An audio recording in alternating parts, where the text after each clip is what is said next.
He had spent 2 days in the hospital.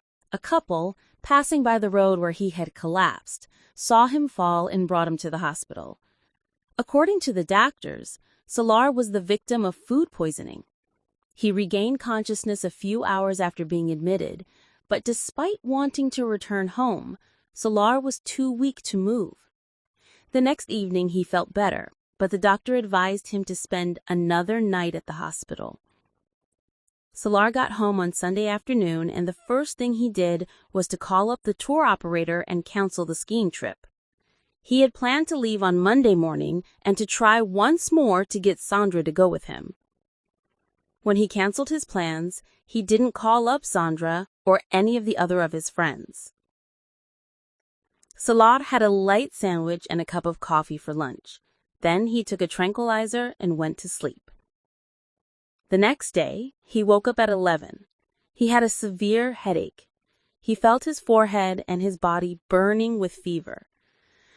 Oh, come on! He was quite exasperated. After spending 2 days being ill, he wasn't planning to spend the next 2 days likewise. But that's how it was going to be, he estimated. He dragged himself out of bed, and without even washing up, headed for the kitchen to get a cup of coffee. Then he began to check the answer service on his phone for missed and recorded calls. There were a few from Saad, who had been trying to speak to Salar before leaving for Pakistan, and was quite annoyed at Salar's disappearing without a word. There were calls from Sandra, who believed that Salar had gone off skiing without meeting her. Sikander and Kamran also called, thinking that Salar had gone off without a word. There were some calls from other friends and classmates who were leaving for home. They all asked Salar to call back, and he would have done so had he not been laid low.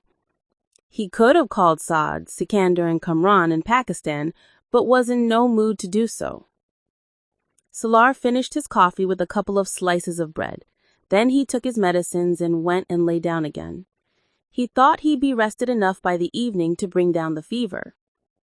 His estimate proved to be totally wrong. When he awoke from the drug-induced sleep that evening, his body was burning with fever. His mouth and tongue were parched, and his throat was dry and sore. His head and his entire body were racked with pain. Perhaps it was the pain that broke his sleep. He laid prone, his hands gripping his forehead. He tried to ease the pain by massaging his temples with his thumbs, but to no avail. He gave up and just lay still, his face buried in his pillow. Salar was not aware of when he fell asleep again, trying to endure the pain that gripped his being. When he awoke again, the room was in complete darkness. It was night, and not just his room, but the entire apartment was in the dark. He was in greater distress than before. He made a futile attempt to get up from his bed, but his body seemed to have no energy, and he lay down. Once again, he felt himself slipping into a state between slumber and unconsciousness. He could hear himself groaning, but he could not stop himself from the act. Despite the central heating, he was shivering uncontrollably. The blanket couldn't warm him, nor was he able to get into warmer clothes. Once more, he felt the pain cut through his chest and stomach. Salar's tortured cries intensified as waves of nausea washed over him.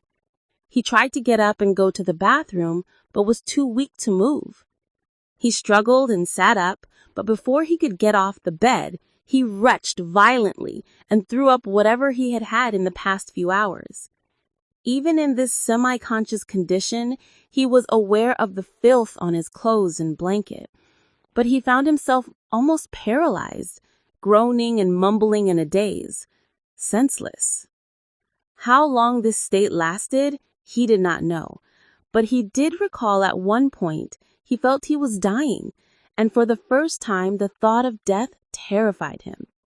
He wanted to somehow reach the phone, to call someone, but he was unable to move.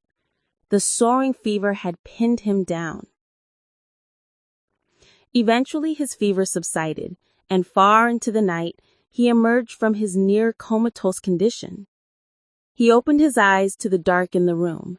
His body wasn't burning and the chill had left him, but the pain in his head and body lingered, albeit to a lesser degree. For a while, he lay staring at the ceiling, then he searched for the switch and turned on the bedside lamp. The light, after the long spell of dark, blinded him, forcing his eyes shut.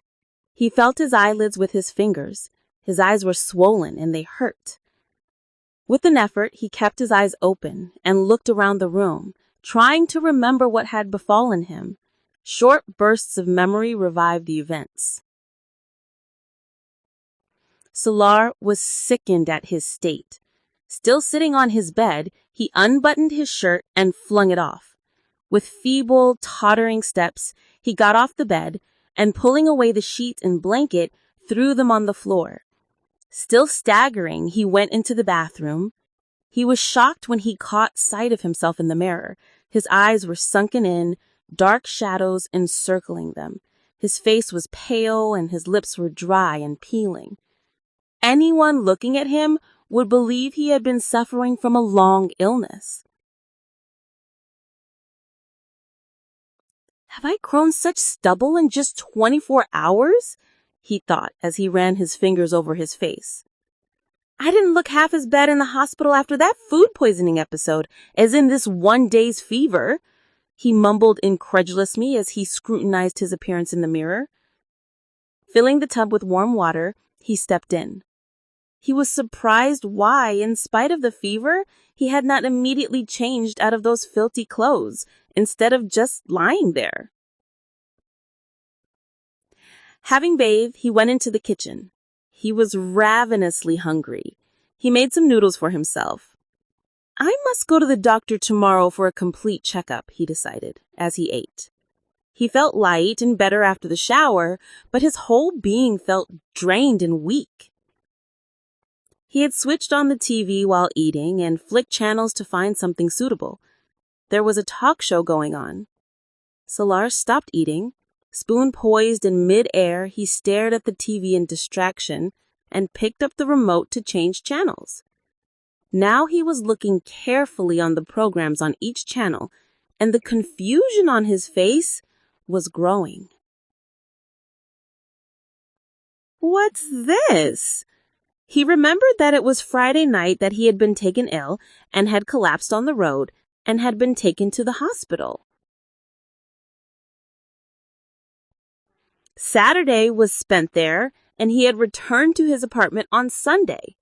After going to sleep on Sunday afternoon, he had awakened the next morning at 11.